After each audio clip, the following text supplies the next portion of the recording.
1970-এর দশকের শুরু।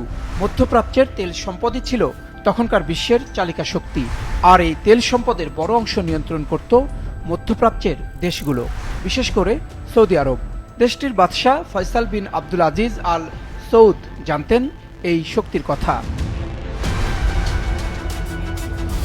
1973 সালে ঘটে এক বড় ঘটনা।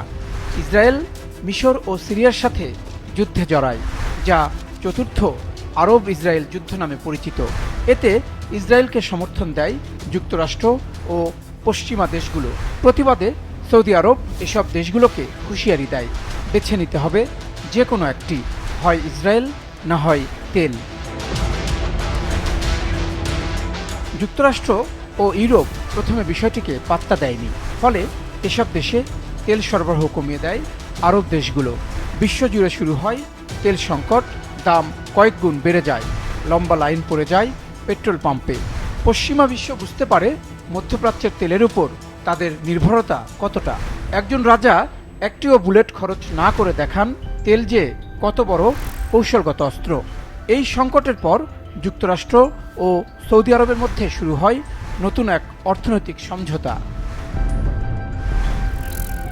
1974 সালে United States Department of the Treasury ও সৌদি সরকারের মধ্যে একটি চুক্তি হয়। এই চুক্তির মূল কথা, বিশ্ববাজারে তেল বিক্রি হবে মূলত মার্কিন ডলারে। এভাবেই জন্ম নেয় পেট্রোডলার সিস্টেম, অর্থাৎ বিশ্বে তেল কিনতে হলে দরকার ডলার, ফলে ডলারের চাহিদা বেড়ে যায় সারা পৃথিবীতে। কিন্তু এর মাঝেই ঘটে আরেক নাটকীয় ঘটনা। 1975 সালে সৌদি বাদশাহ ফয়সাল নিজেরই এক ভাতিজার গুলিতে নিহত হন। এই হত্যাকাণ্ড নিয়ে নানা ব্যাখ্যা ও বিতর্ক রয়েছে। অনেক ইতিহাসবিদ একে ব্যক্তিগত ও রাজনৈতিক জটিলতার ফল বললেও কেউ কেউ মনে করেন এর পেছনে তেলের রাজনীতিও ভূমিকা রাখতে পারে। এমন একজন বাদশার মৃত্যু হয় যিনি তেল নিয়ে চ্যালেঞ্জ ছুড়ে দিয়েছিলেন পশ্চিমাদের। 70-এর দশকের সেই তেল সংকট শুধু জ্বালানির বাজারই বদলায়নি, বদলে দিয়েছিল বিশ্ব অর্থনীতি এবং শক্তির রাজনীতি।